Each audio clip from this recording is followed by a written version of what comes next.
এই গাড়িটা ইমার্জেন্সি বিক্রি করা হবে। 13 মডেল টয়োটা এলিয়ন গাড়ি, রেজিস্ট্রেশন 17-তে। প্রথমে যদি আমি বাহিরের কন্ডিশনটা দেখাই, দেখেন প্রজেকশন লাইট পাচ্ছেন এবং ফগ লাইট লাগানো আছে, স্টিল বাম্পার লাগানো আছে, নাম্বার প্লেটটা দেখেন সম্পূর্ণ ফ্রেশ, গ্রিলটা দেখেন একদম পারফেক্ট, গ্রে মেটালিক কালার, আগে পিছের গ্লাস প্রত্যেকটা গ্লাস পাবেন অরিজিনাল। ভালো মানের টায়ার ব্যবহার করা হয়েছে, টায়ারগুলো মোটামুটি 6 মাস প্লাস আপনাকে সাপোর্ট দিবে, রিমগুলো একদম নতুনের মতো। গাড়িটার ইন্টেরিয়রটা যদি দেখাই তার আগে আমি দেখাচ্ছি, দেখেন এটাতে কিন্তু গুটি ফ্যাব্রিক ব্যবহার করা হয়েছে, এটাতে সিট পাওয়ার অ্যাভেলেবেল আছে এবং পুশ স্টার্টের অপশনও কিন্তু পেয়ে যাচ্ছে।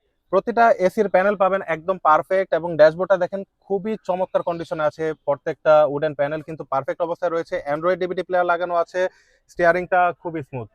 রিয়ার সেকশনটা যদি দেখাই, দেখেন পিছনে যে লাইটগুলো আছে, লাইটগুলো কিন্তু সম্পূর্ণ ফ্রেশ অবস্থায় পেয়ে যাচ্ছেন। পিছনের গ্লাসে একটা ওয়াইপার আছে, পিছনের নাম্বার প্লেটটাও ফ্রেশ। রিয়ার স্পেসটা যদি আপনাদেরকে দেখাই, দেখেন 60 লিটার সিএনজি সিলিন্ডার পেয়ে যাচ্ছেন, নতুনের মতো কন্ডিশন। এখন যদি এক নজরে ইঞ্জিন রুমটা দেখায়, প্রথমে বনেটটা দেখাচ্ছি, দেখেন গাড়ির সাথে যে স্টক বনেট যেটা ছিল সেটাই কিন্তু এখনো আছে এবং সামনে মার্সেল বলেন, সাইডে মার্টগার্ড বলেন, প্রত্যেকটা জিনিস পারফেক্ট, কোনো ধরনের অ্যাক্সিডেন্টাল হিস্ট্রি পাবেন না। আর ইঞ্জিন কন্ডিশনটা খুবই ভালো অবস্থায় পেয়ে যাবেন। 25-26 পেপারস আপ টু ডেট। এই গাড়িটার আস্কিং মূল্য মাত্র 24,90,000 টাকা। এসে গাড়ি দেখুন, থাকবে ধামাকা ডিসকাউন্ট।